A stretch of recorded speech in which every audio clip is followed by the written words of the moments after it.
안녕하세요. 뻔뻔한먹뚝방입니다. 구독과 좋아요, 알림 설정, 회원가입 부탁드리겠습니다. 한국에 오래 거주하고 있는 외국인들 중에 미국 사람들이 4명 중에 1명이 집을 소유하고 있다는 얘기고요. 일단 중국 사람들이 굉장히 많은 집을 소유하고 있을 것 같았는데, 주택수로 보자면 이제 중국 사람들이 좀 많이 소유하고 있고요. 토지 면적으로 보면 또 미국이 또 많이 소유를 하고 있습니다. 그러니까 이렇게 외국인 소유 파이가 계속적으로 늘어갈수록 굉장히 국내 부동산 시장의 가격 단가는 들썩거릴 수밖에 없는 거죠. 국토교통부가 오늘 발표한 6월 말 기준 현재 외국인 토지 주택 보유 통계는 미국이 7만 4,044명, 이 가운데 2만 11명이 주택을 가진 것으로 집계가 됐고요. 비중으로 따지면 27%, 중국인 경우는 86만 명 중에 한 6만 정도가 소유를 하고 있습니다. 7.2. 생각보다 그렇게 많지 않은 것 같아요. 일단은 미국 사람들이 확실한 어떤 부동산 편향적 그런 어떤 이 분위기를 가지고 있는 것 같아서 한국에 있는 그것도 좀 노른자 위에 입지를 가지고 있는 아파트들을 좀 많이 소유하고 있다. 그래서 최고가 순위가 이렇게 115억, 98억, 94억, 78억. 이거 다 현금 박치기에서 산 이 아파트들이 대부분 많습니다. 대체적으로 외국인들, 특별히 미국 사람들이 뭉칫돈 들고 와가지고 이런 식으로 고점에 있는 아파트들 사서 여러 가지 단기 차익을 누리는 경우도 많았고요. 중국 사람들도 굉장히 좀 공격적으로 부동산 수요, 불을 붙이는 어떤 그 경향도 많았었는데, 지금 문제가 외국인들이 이렇게 무차별적으로 115억, 98억, 94억, 78억 하는 아파트들 잡아가지고 한 1, 2년 정도 가지고 있다가 양도세 피하면서 단기 차익 딱 노리고 치고 빠지고 나가면 그만큼 요 지점에 있었던 가격은 이만큼 올라서는 거의 스페이스X 로켓처럼 쭉쭉 뻗어나가는 어떤 집값 추이를 궤적을 그리고 있었죠. 이게 고스란히 비강남권으로 전이가 됩니다. 서울권 같은 경우는. 그러니까 최고가가 계속적으로 펌프질이 되면 가격 자체가 확장이 됩니다. 확장력이 서울은 굉장해서 일단 강남 쪽 아파트들이 상당히 오른다라는 분위기를 딱 띄우게 되면 전체적으로 다 동조해서 올라가는 그런 어떤 경우가 많았었기 때문에 지난달 그리고 지지난달 계속적으로 집값이 꿈틀거리고 있다라는 것도 지금 외국인 토호제가 시행이 됐기 때문에 어느 정도 약간은 주춤한 추세지만 그만큼 엄청난 자금력을 앞세운 외국인들이 지금 국내 아파트들을 좀 많이 사들이고 있다. 연봉 9천만 원인데 125억. 뭐다? 전액 현금으로, 현금 박치기 해가지고 집을 샀는데 이거 당연히 수상하죠. 이거 그냥 정상적인 자금이겠습니까? 외국인 주택거래 주요 위법 의심 유형을 보시면 해외 자금 불법 반입이 3위의 랭크를 차지하고 있습니다. 그리고 편법 증여. 그러니까 대체적으로 우회해서 뚫고 들어와서 그 현금 가지고 한국 아파트 사는데 이런 식으로 딱 사놓으면 이 사람들도 아주 빠삭하게 합니다. 한국 부동산 심리라는 거. 그냥 고점에 있는 아파트 펌프질해서 딱 올려치기 하면 그냥 고스란히 유입해서 그 가격을 잡기 위해서 들어오는 세력들이 있다는 걸 알기 때문에 이런 식으로 이제 투기에 가까운 이 자금들을 끌고 들어온다는 얘기입니다. 이런 이유 때문에 그동안 최고가라는 불꽃놀이를 빵빵 터트린 거고, 현금 부자들 몰리더니 21억 잠실 아파트 계속해서 신고가 치고 있다. 요것도 지금 내국인들이 현금 부자들이 그들만의 리그 형성해가지고 계속해서 고가의 랠리를 이루고 있다고 하지만 실질적으로 외국인 거래들이 또 상당 부분 많이 파일을 차지하고 있다는 얘기죠. 그래서 이게 토제로 끝날 것이 아니라 이 작은 부분, 그러니까 외국인들이 손쉽게 자국 내에서 형성된 그 자금들을 한국으로 끌고 들어와가지고 높은 고점의 아파트들 계속 가격 펌프질해서 단기 차익 누리고 빠져나가는 빤스런하는 그런 어떤 경우들이 굉장히 많았다 이거죠. 그래서 지금 부동산뿐만 아니라 지금 금융시장도 외국인 추세가 굉장한 어떤 시장 형성에 엄청난 요인을 차지하고 있지 않습니까? 외국인이 오늘 코스피 시장 거의 6천억 정도 빠졌습니다. 개인이 이걸 이제 받아주고 있고, 일단은 코스피가 떨어지면 무조건 개미들은 줍죠. 줍고 나서 이제 다시 다음 주에 오르게 되면 이걸 또 팝니다. 그렇게 되면 이게 또 반대적으로 가게 돼. 외국인이 다시 사들이고 개인은 빠지고. 그러니까 아주 영악합니다. 지금 개미들이 얼마나 머리가 그냥 빛의 속도로 잘 돌아가는지 그 단타 지짐을 확실하게 포인트를 잡고 딱 들어가서 바로 오를 때 팔고 나가는, 어찌 보면 외국인 자본하고 기관 자금을 좀 베껴먹는 그런 어떤 추이로 가고 있는데, 이런 식으로 지금 오늘 코스피가 좀 빠지고 있고요. 당연히 오늘 11월 27일 미국 추수감사절 땡스기빙 데이 연휴가 3일 동안 지속이 되기 때문에 주식 채권 시장 다 휴장에 들어갔어요. 그러니까 지금 뭔가 좀 나스닥이 쭉 하고 올라줘야지 견인형 역할을 하는데, 이 코스피가 지금 이런 이 동인이 빠져버렸기 때문에 지금 떨어지고 있고요. 코스닥은 조금 오르는 추세로 가고 있습니다.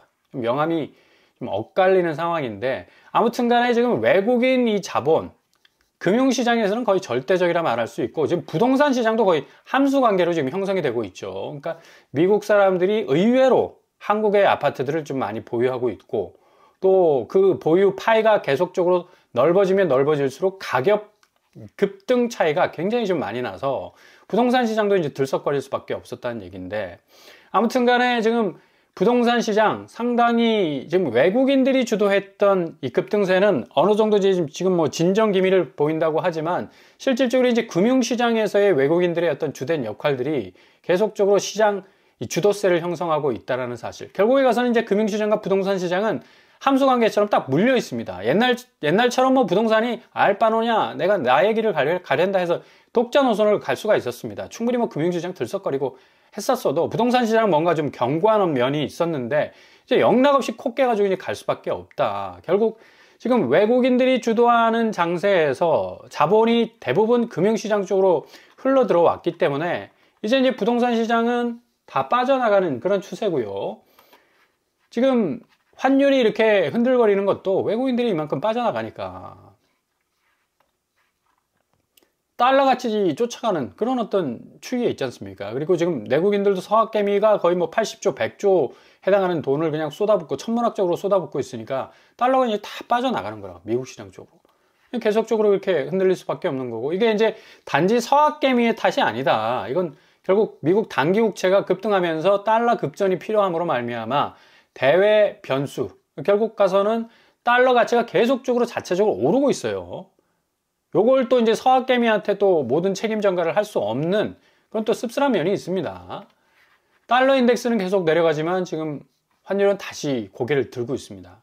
그러니까 그만큼 지금 금융시장이나 부동산 시장이 전체적으로 자금이 원활하게 도느냐 마느냐는 이 환율 부분이 절대적인 어떤 역할을 하고 있는 거고, 지금 금융시장은 계속적으로 외국인들이 이런 식으로 빠져나가는 추세를 보인다면 환율은 좀 굉장한 어떤 변동성을 겪을 수밖에 없겠고요. 부동산 시장은 환율이 올라버리면 이제 주담대 금리가 천정부지로 올라가기 때문에 지금 K뱅크, 인뱅 같은 경우는 주담대가 7%를 찍고 있죠. 이거 더 올라갑니다. 12월 되면 8%까지 얘기가 분명히 나올 거다.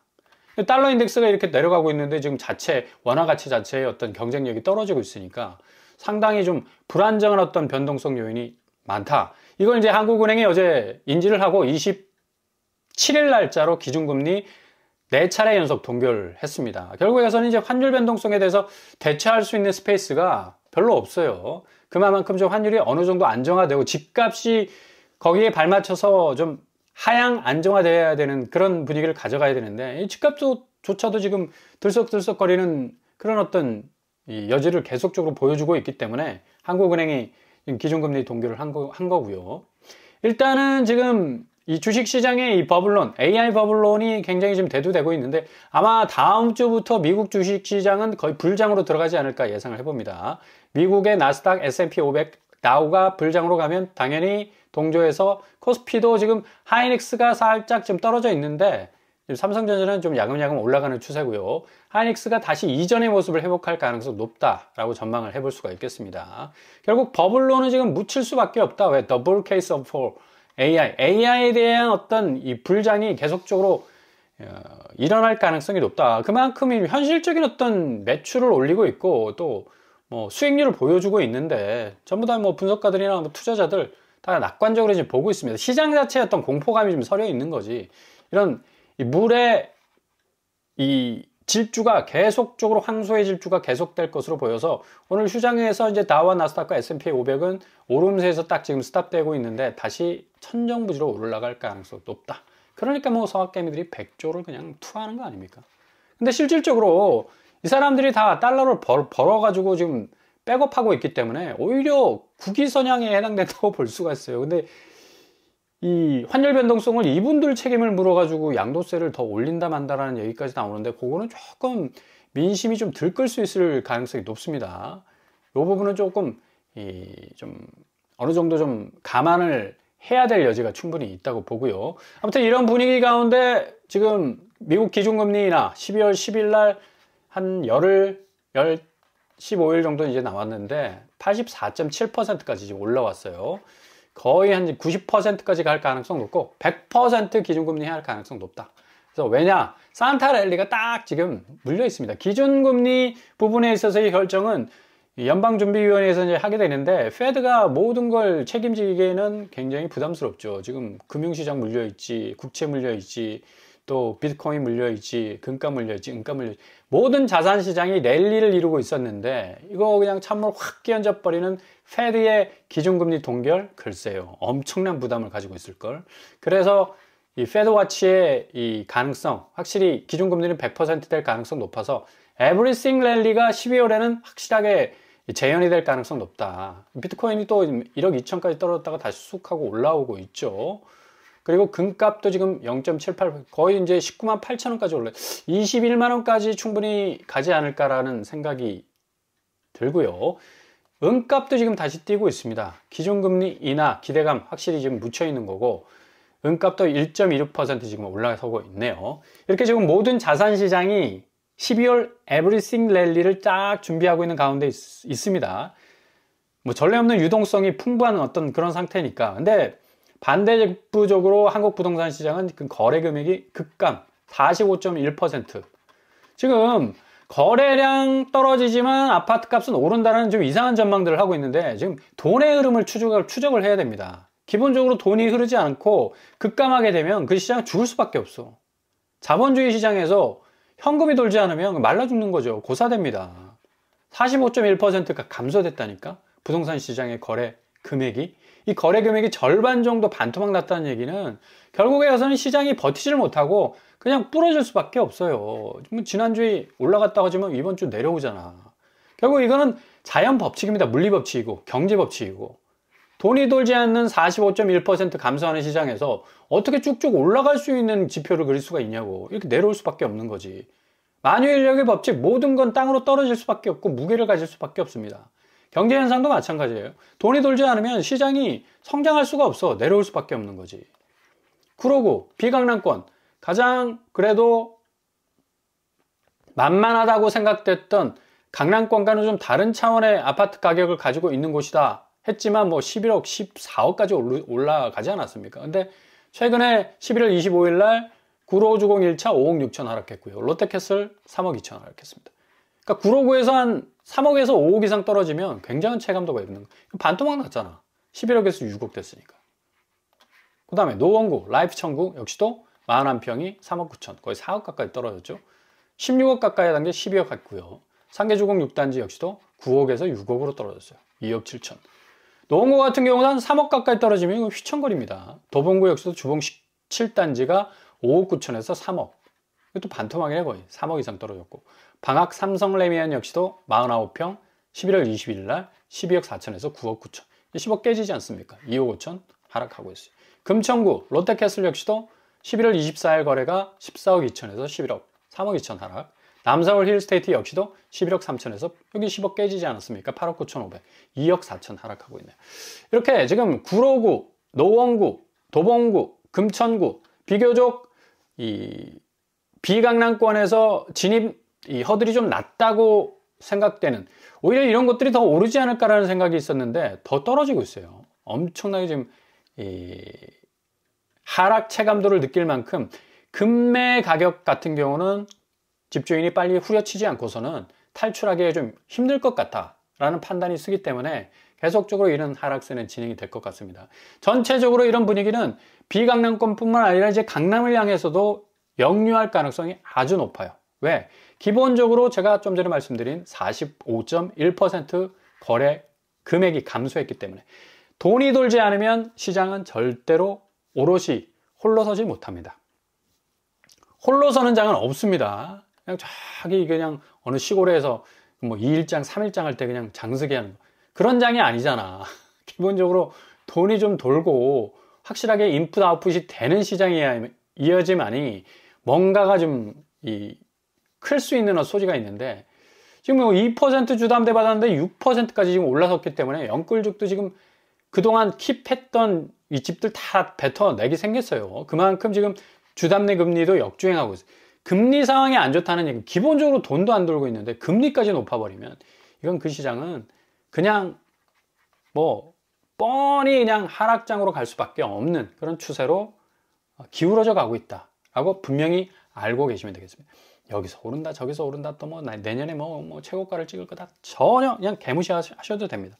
그만큼 그 전망 자체가 뭐 경제 논리 뭐 여러 가지 경제 시스템을 완전히 개무시하는 어떤 그 심리 가지고 사람들 흔들기 위한 어떤 전망들이기 때문에 잘 지켜보시면 좋은 기회들 많이 다가올 겁니다. 12월 다음 달에 과천주암 C1 블록 나오죠. 10억 원 정도 안팎으로 저렴한 그런 어떤 분양인데, 이것도 이제 무주택자라면 C2 블록 좀 관심을 가지시고요. 46제곱, 55제곱, 84제곱으로 나옵니다. 이것도 이제 강남하고 10분 거리밖에 안 되기 때문에 굉장히 입지적으로 좋죠. 공급 규모가 931세대, 전용 84제곱 120가구가 공공분양으로 나오고, 나머지 46, 55는 신혼희망타운으로 나오게 되어 있습니다. 일단 84제곱은 자산 기준 충족하면 무주택자라면 누구나 신청 가능하고요. C2 블록이 여기 딱 위치해 있죠. 강남하고는 뭐 거의 개천 하나 딱 사이에 두고 양재천 하나 딱 사이에 두고 서로를 바라볼 수 있는, 그러나 또 아주 가까운 거리에 위치해 있습니다. 그만큼 과천 주암지구 C2 블록은 그동안 많은 분들이 기다려 왔었는데 입지가 굉장히 좋죠. 습세권, 뭐 또 교통, 환경, 뭐 주변 모든 환경들이 거의 강남이다라고 말을 해도 될 정도로 굉장히 아주 반짝반짝 빛나는 곳이라고 할 수 있고, 강남 접근성은 10분대고요. 습세권 프리미엄 있고, 뭐 도심 인프라, 강남 인프라는 뭐 다 활용을 할 수 있으니까 양재IC, 선바위역과 또 가까운 어떤 입지를 가지고 있습니다. 일단 여기 근처에서 분양했던 DH 아델스타가 5구제곱 분양가가 거의 17억에 해당이 됐었어요. 그래서 우리가 지금 34평이 아델스타가 24억에 나왔었습니다. 그럼에도 불구하고 평균 경쟁률이 9.8대 1 찍었었어요. 그 정도로 미친 곳입니다. 그러니까 민간 분양가가 이 정도로 올라갔는데도 사람들이 그냥 어마무시 지원을 한 거죠. 5구제곱은 17억 정도 나왔어요. 일단은 46과 5가 6억 5천, 5억 5천으로 지금 나올 가능성 높고, 그러면 이제 10억 정도의 차이가 날 것 같고요. 84제곱은 공공분양으로 나오는데 이게 이익공유형을 추가할 가능성도 있어요. 그래서 분양가를 한 3억대 초반으로 충분히 낮출 가능성도 있습니다. 이게 그냥 공공생으로 나오면 9억 9천, 한 10억에 가까운 어마무시한 또 분양가로 나오게 되면 이거 부담스럽잖아. 그래서 이익공유형을 좀 끼워 넣어야 돼요. 그래서 뭐 지분 적립이나 토지 임대부, 토지 임대부는 좀 힘들 것 같고 이익공유형 형태로 좀 나온다면 충분히 가능성이 있지 않을까. 그래서 3억 초반에 나오면 과천주암지구, 그러니까 강남과 10분 거리에 있는데 3억대 초반에 거의 1000세대가 쏟아지게 되면 이거 굉장한 기회라고 볼 수가 있겠죠.